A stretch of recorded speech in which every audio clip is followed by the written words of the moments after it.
Сәлем достар, бүгін біз қазақ халқының ұлттық тағамы ет пісіреміз, немесе бес бармақ.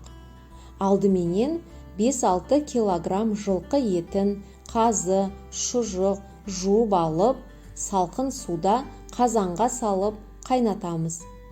Үстіне 1,5 шай қасық тұз саламыз. Қазыны, шұжықты инеменен немесе зубочисткамен тесіп аламыз. Себебі қазы мен шұжық жарылып кетпеу үшін. Бір қайнаған соң қазанның астын төмендетеміз. Шыққан көбіктерін алып отырамыз.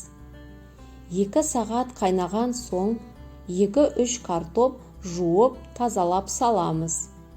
Орташа отта қайнатамыз етімізді. Енді тұздық дайындаймыз. 2-3 пиязды турап аламыз. Үстіне ыстық қайнап жатқан ет сорпасынан майлылау етіп құямыз. Қара бұрыш себеміз. 5-10 минутқа қайнатамыз. Пиязымыз езіліп кетпеу керек.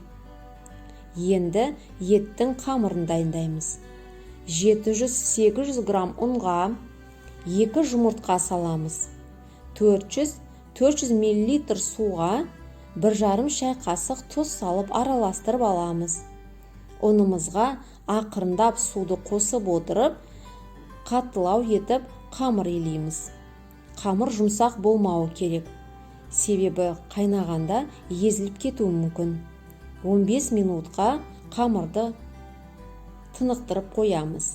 Одан кейін қамырды қайтарып тағы да бір рет илеп аламыз. Енді қамырды күлшелерге бөліп аламыз. Әр күлшемізді оқтауменен жаямыз. Қатты жұқа болып кетпеу керек. 1-2 мм-дей етіп жаямыз. Енді оқтауға орап, қамырды ортасынан кесеміз. Кейін 4 бұрышты етіп кесіп аламыз. Сорпамыздан етімізді сүзіп аламыз. Қазанның отын көтеріп, қамырымызды туралған саламыз.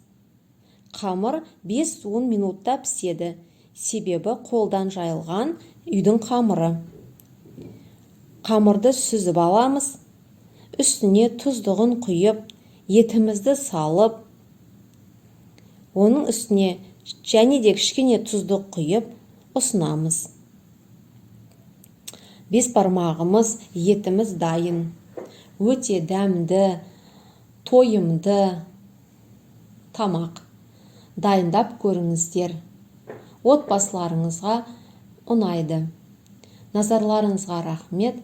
Каналға жазылуды және лайк басуды ұмытпаймыз.